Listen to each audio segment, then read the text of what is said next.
حضرت ابو یعلا نے سیدنا علی رضی اللہ تعالیٰ عنہ سے یہ روایت کی ہے، فرماتے ہیں کہ رسول اللہ صلی اللہ علیہ وسلم نے پیر کے دن نبوت کا اعلان فرمایا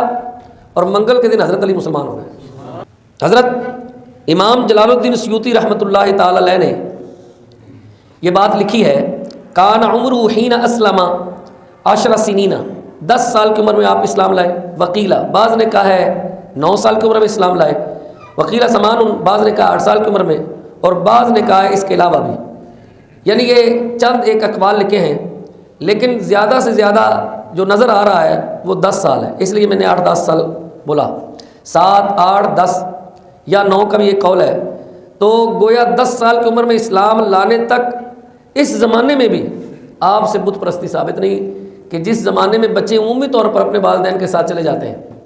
رشتہ داروں کے ساتھ عبادت گاہوں کی طرف چلے جاتے ہیں، جیسے ہمارے بچے مساجد کی طرف آ جاتے ہیں،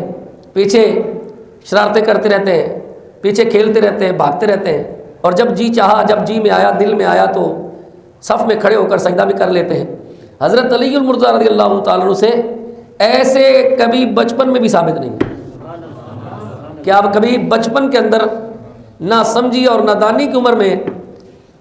بت خانے میں گئے ہوں، مندر میں گئے ہوں اور وہاں جا کر کسی بت کے سامنے سجدہ کیا ہو۔ حالانکہ اس زمانے میں یہ تو رواج تھا، اس کو تو عبادت سمجھا جاتا تھا، نبوت کا اعلان ہوا نہیں تھا۔ تو گویا اللہ ذوالجلال نے علی کی پیشانی کو بت پرستی کی لعنت سے بچپن ہی سے دور رکھا تھا۔ اس واسطے علی المرتضیٰ رضی اللہ تعالیٰ عنہ کو ہم نے کہا کہ آپ محبوب خدا بھی ہیں اور ڈائریکٹ محبوب خدا بھی ہیں۔ امام الانبیاء صلی اللہ علیہ وسلم نے خیبر کے دن کیا فرمایا تھا کہ کل جھنڈا اسے دوں گا جو اللہ کا محبوب ہے اور اللہ اس کو محبوب ہے۔ تو گویا محبوب خدا بھی ہے اور محب خدا بھی۔ یہ زبان مصطفیٰ سے یہ لفظ ادا ہوئے ہیں۔ نبی صلی اللہ تعالیٰ علیہ وسلم نے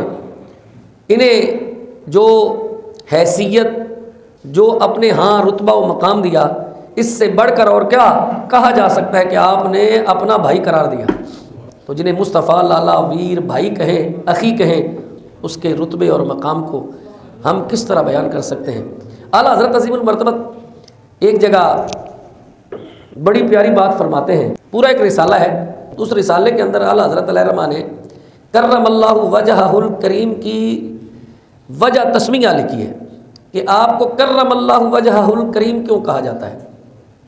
اچھا، کسی اور صحابی کے ساتھ وجہہ الکریم، کرم اللہ وجہہ الکریم آپ نے نہیں پڑھا ہوگا، صرف علی المرتضیٰ رضی اللہ تعالیٰ عنہ کے ساتھ کرم اللہ وجہہ الکریم لکھا جاتا ہے۔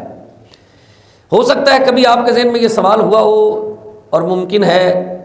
آپ میں سے کوئی صاحب مطالعہ ہو اور اس کے مطالعہ سے یہ بات گزری ہو کہ کرم اللہ وجہہ الکریم کا مطلب کیا ہے۔ اعلیٰ حضرت عظیم المرتبہ شاہ امام محمد رضا خان فاضل بریلوی علیہ رحمٰ نے اس کی وجہ تسمیہ لکھی کہ آپ نے چونکہ کبھی بھی بچپن سے لے کر، یا یوں کہہ لیجئے کہ طفلگی سے لے کر، جس زمانے میں بچہ بمشکل چلنے پھرنے کے قابل ہوتا ہے، اب طفلگی سے لے کر سمجھداری یعنی 10 سال کی عمر تک جب آپ نے اسلام کو قبول کیا، اس زمانے تک آپ نے کبھی بتوں کے سامنے سجدہ ریزی نہیں کی۔ تو اس کا ترجمہ اگر کریں تو اب ترجمہ یہ بنتا ہے کہ اللہ نے جن کے چہرے کو، جن کے پیشانی کو عزت بخشی ہے،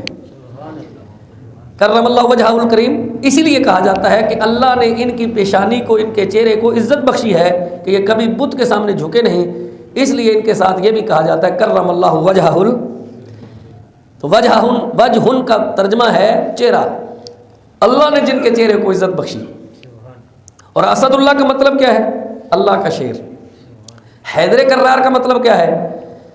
حیدر کرار کا مطلب ہے، حیدر کا معنی بھی شیر ہی ہے، کرار یہ مبالغہ کا صیغہ ہے۔ عربی میں مبالغہ کے لیے لفظ کرار استعمال ہوتا ہے، جس کا ترجمہ ہے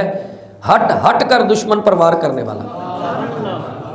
جی، کرار کا مطلب کیا ہے؟ ہٹ ہٹ کر، یعنی علی سے کسی جنگ میں بھاگنا ثابت نہیں ہے۔ علی کسی جنگ میں بھاگا نہیں، علی کسی جنگ میں پیچھے رہا نہیں، بلکہ غزوہ تبوک میں جب نبی صلی اللہ علیہ وسلم اپنا نائب بنا کر تشریف لے جانے لگے تو آپ رک گئے لیکن پھر حکم مصطفیٰ پر رک تو گئے، لیکن اب جس کی طبیعت میں شجاعت و بہادری کا عنصر ہو، جو ڈرپوک نہ ہو، بزدل نہ ہو، ہاں جی، شجاعت و بہادری کے اوصاف عالیہ سے متصف ہو، اسے یہ بہرحال دل میں کھٹکا لگا رہتا ہے کہ مجھے کیوں چھوڑ کے گئے، مجھے ساتھ لے کے جاتے، میں کافروں کے کشتوں کے پشتے لگا دیتا اور ان کے کڑاکے نکال دیتا، اور جس طرح میں نے پہلی جنگوں کے اندر ایسا کیا ہے، اس دفعہ جو مجھے پیچھے چھوڑ کے گئے ہیں تو میری طبیعت پر یہ بوجھل ہے، گھوڑا پکڑا، پھر سر پر دوڑائی سواری اور مصطفیٰ کریم علیہ السلام سے جا ملے۔ پوچھا علی پھر آ گئے ہو؟ میں تو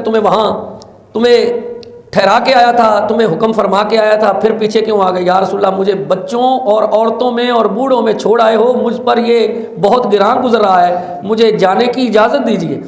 پھر میرے آقا نے ایک تسلی بخش لہجے میں انہیں کہا کہ تم ایسے نہیں پیچھے، آج میں تمہیں یہ کہہ رہا ہوں کہ تم اس طرح ہو